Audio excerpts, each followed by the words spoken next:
again and again is that the world with these games never say thank you. I mean, just a simple thank you for saving the princess again, or the country, or the world, or the universe, it would be nice. And so what the world will do is, occasionally people will walk up to you and say, you're that hero bloke that saved this town, aren't you? I think you're bloody brilliant. And you just feel nice. You know, I'm doing a good job. We all like praise. So those are two cheesy things. They're two cheap things. That's not the big one. The big one's this. And this, the thing that I'm going to show you, is just behind these stones here.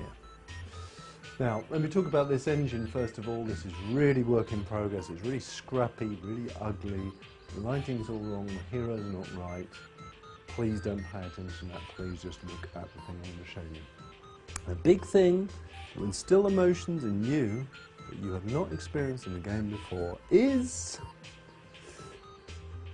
a dog. Yes, I know, that sounds like a really stupid idea, doesn't it? But I'm going to try and prove to you that if this works, it's going to be fantastic. So here he is. He's my dog. He's uniquely my dog. Everyone's dogs will be different, different in looks and different in behaviour. I'm kind of responsible for him, and he's kind of responsible for me. And let's talk about the three areas of the dog that are important. Firstly, the look of him. He's fully morphable, just like the hero is. His hair grows. He will change to look more vicious and more Doberman-like if you're evil. He'll change to look cuter and more sheepdoggy-like if you're good.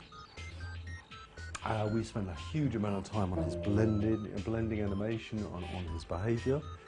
The way his mind works is particularly interesting. We've implemented the equivalent of Isaac Asimov's law of robotics in his mind. His number one thing, that is the most important thing to him, is he must not aggravate you. That's beyond everything else. He will not aggravate you. If he aggravates you, we've lost you. So the number one thing is not to aggravate you. So number two thing is he absolutely loves you.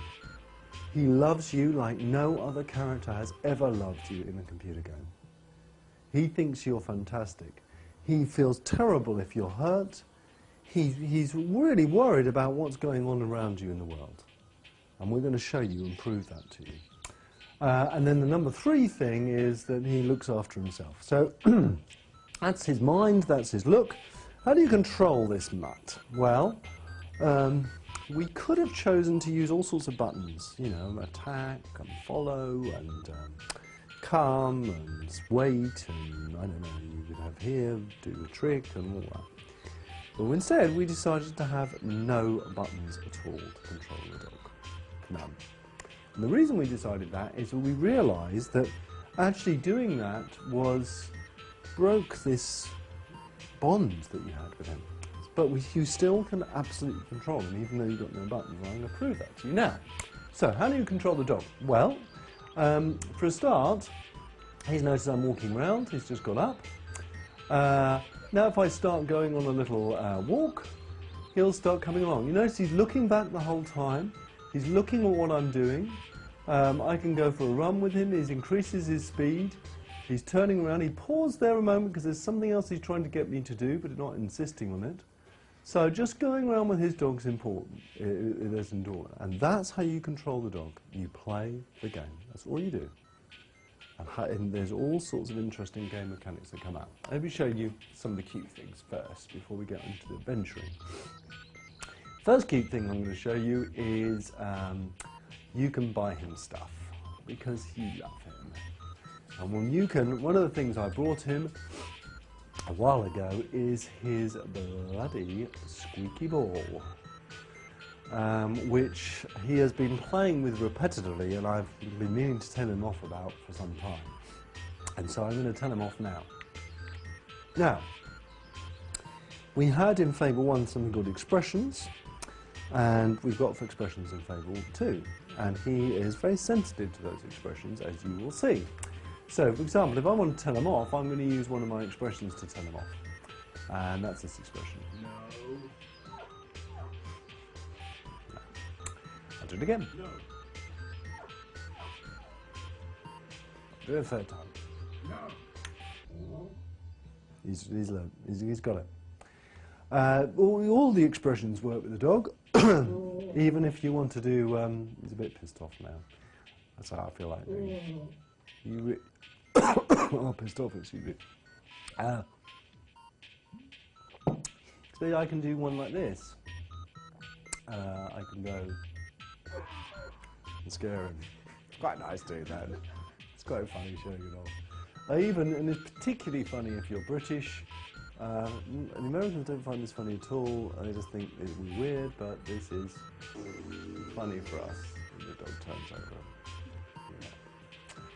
So using the expressions playing with your dog is part of this as a role play. I'll tell you what is cool, man. What is really cool, I forgot to tell everyone about this. This is the first interview I told about this.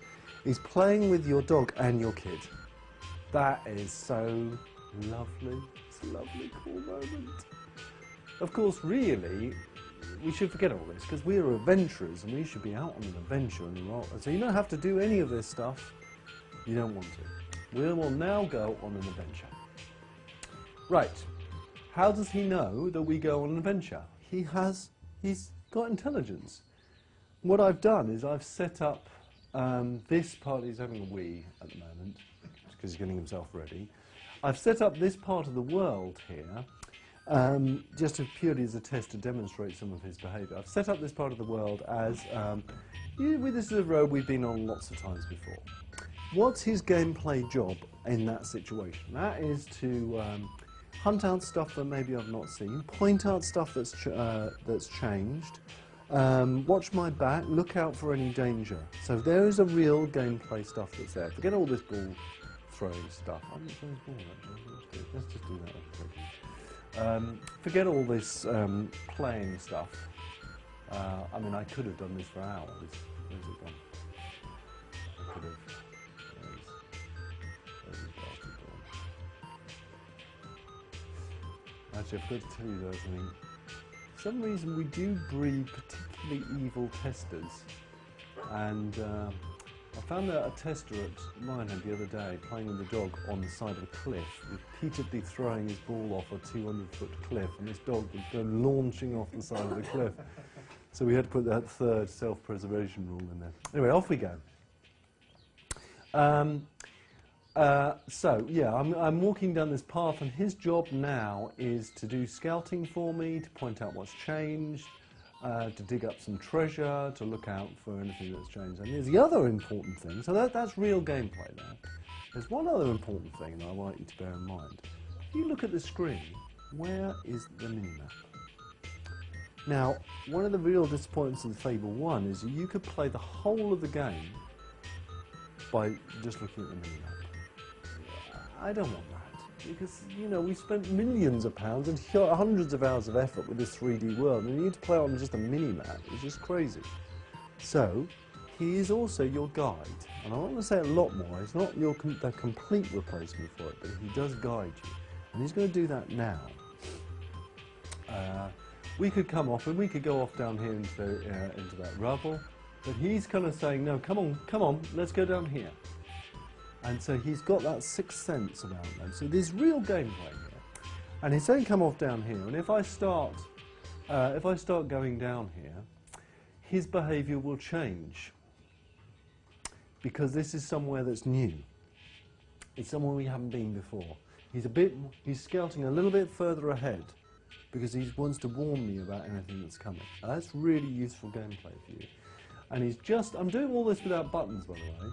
And he's just stopped now, and he's warning me, without being in audible range of what's up ahead, he's warning me about these guys here.